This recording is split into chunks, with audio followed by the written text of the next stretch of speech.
I the asshole for reporting my Tinder date to the FBI? FBI? So I, 27 female, recently went on a Tinder date with this guy, 32 male, who works at a nuclear power plant. Seemed interesting over text, but the actual date turned into a complete nightmare. He shows up 45 minutes late, no apology, just starts bragging about his job as shift leader in the control room. His attitude was really off-putting. He talks about having power over, quote, midgets and vermin. And by that, he means people in general, which was really disturbing. He ranted about how much he hates everyone he sees and how he wants to cause chaos and destruction. I tried to steer the conversation to something else, but he kept fixating on this job. Then things got really worse. He starts bragging about knowing how to trigger a reactor core meltdown, laughing about it like it's some kind of joke. I couldn't tell if he was serious, but it totally freaked me out. It seemed like he was getting a kick out of the idea of using his position to cause a catastrophe. I ended the date early, went home, and couldn't stop thinking about what he said. Was he trying to impress me in a sick way, or could he really be dangerous? After a lot of thought, I decided to report him to the FBI. I figured it's better to be safe than sorry, right? But now I'm second guessing myself. Some friends think I did the right thing, but others say I should have just ignored it, since he was probably joking. Can't shake the feeling I might have overreacted and potentially ruined someone's career over a bad joke. So Reddit, am I the asshole for reporting my Tinder date to the FBI for bragging about being able to cause a meltdown? This is insane. This is reminding me of the TV show that I watched that you didn't want to watch about Chernobyl. Okay. But the nuclear meltdown in Russia. Someone who worked there set it off? Well, it ended up being like a bunch of people, mainly due to like negligence and not understanding the characteristics of the nuclear reactor. But yeah, like the world's biggest nuclear disaster in Chernobyl. You should have watched the show. You would have learned something. It was a really good show. Really, really good show. Sounds boring. My brother-in-law says he watches it like twice a year. It's such a good show. Chris? Yeah. Why do you say my brother-in-law like that? Well, I'm going to say Chris, and they're going to be like, They know who the fuck Chris is. No, what if We did an episode with Chris. What if they're new, though? Did they watch episode 8 Then they or should have. something? It was episode 16. They should 16? have watched it. Do you think that hypothetically possibility, maybe a lot of new people have come on board since then and haven't Maybe. watched the old one? Go binge the old ones. So my brother-in-law, Chris. Yeah, this is report his ass. That's so creepy and scary, and I think I want to move to a safer area. To another country. Okay, that's hard to do. So I'm just going to move 6 hours away from the power plant. I'm going to get away from the power plant. Is that what the catastrophe, like the extent of it would be? 6 hours away? Because I don't know shit about fuck. Okay, so the Chernobyl was like the worst one that we've had so far. Wait, is this real? Yeah, it happened in 1986. Oh, I thought it was fictional. Did you not pay attention during history class? I think Chernobyl is in history class. And No. It probably would have been in science class. To answer your question again, no.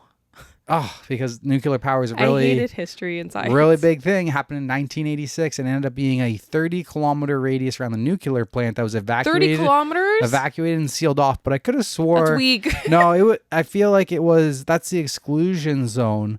But it spread farther than that. It covering an area of 15,000 square kilometers. Maybe that's the same thing. I don't know. It was really, really far, and the ash and the fallout went really, really far. Okay. It's a good show. You should watch it. It's like history. I'm good. Top comment says, there are multiple layers of safety mechanisms at nuclear power plants. It's not as simple as some disgruntled employee triggering a catastrophic failure that causes the core to collapse. If that were the case, anyone having a terrible day or being given a nice payout could kill people and or contaminate large areas by pressing a button. OP replies, he had a really complicated plan to shut down the coolant, which included drugging his coworkers and barricading himself in the control room. He also said he has some convoluted loophole to get past automated safety features. Maybe he was completely full of shit and making it up, but it sounded real to me. That's fucked. Yo, that's so much more detailed. He thought this Bro, through. No, that is not just saying, oh yeah, I could cause a catastrophe if I wanted to from my position. No. It's like, no, I got the drugs right now. I got the plan. Here's the fucking blueprints. Yes. Report him to the FBI. God damn. Okay, yes, well, one person can't, like, sabotage is possible. But I don't know because the way that the Chernobyl thing happened, it was because they used a certain material because they were cheap and it caused a spike. So I don't know how other ones happen and stuff, but I'm sure it's possible. But it's probably really, really, really, really hard nowadays. Yeah, I would hope so. Yeah, this dude's unhinged though. Yeah. So there's an update. It says, so a lot's happened in the past 24 hours. Dude absolutely blows up my phone after the date, sending literally over 100 texts and voicemails. He gets increasingly angry that I won't respond. At first, he goes on about how I'm the perfect girl, I'm the girl of his dreams, he wants me to be his sidekick as he conquers the world, I'm the Harley Quinn to his Joker, yada yada yada. Then he gets increasingly angry and deranged as I won't respond, leaves these crazed voicemails where he's going on and on about I don't know what.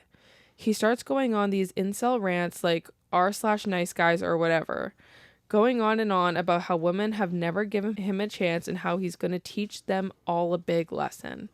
So I finally give in and respond. I'm pissed off and wanted to knock him down a notch. I tell him I've contacted the FBI and I sent him the Reddit post. He says he doesn't give a shit because there's no way they can get him. I tell him he's full of shit because according to many experts whom commented here, commercial reactors have too many automatic safeguards to prevent a lone SRO from doing anything dangerous. So he sends me this picture of a thumb drive. He says the thumb drive has some code written in C that will disable all the secondary and tertiary safeguards and the emergency scram/shutdown. He says he's a self-taught cybersecurity genius and he knows how to disable all these systems. He told me this plan to drug his coworker and lock himself in the control room and explosives rigged up to stop police from coming in. He told me this is all to punish bitches and whores who never gave him a chance and to start the incel rebellion. Then he gave me a choice to be his queen or to perish like all other vermin. So I had enough at this point. Sent these messages to the FBI, also sent everything to the NRC and the Homeland Security tip line as people suggested. Still haven't heard anything. This is from 2023. This is unhinged, man. Was there any nuclear reactors in this area like that went off? Like, dude, I don't know, man. Like, either he's convinced he can do it, so either he can or he can't. So who knows how that's gonna. I just feel like her text back, like if he could do it, her text back would have set him like. I think this would have like pushed him to do it. You know what I mean? Right? Like, he would have done it out of spite of her. Yeah, might as well just said, "Well, then do it. Prove me wrong." Yeah. I think you're lying. Prove me wrong. Wait, you want her to say that? No, she might as well have said that because she didn't. She sent a dumbass text message to him. You should have just kept ignoring him. Do you live nearby the nuclear reactor? Like, maybe don't tempt the freaking crazy guy. How about that? How about just let that shit go? Yo, that's unhinged. Unhinged. Oh my God. That's a wild Tinder date story for sure.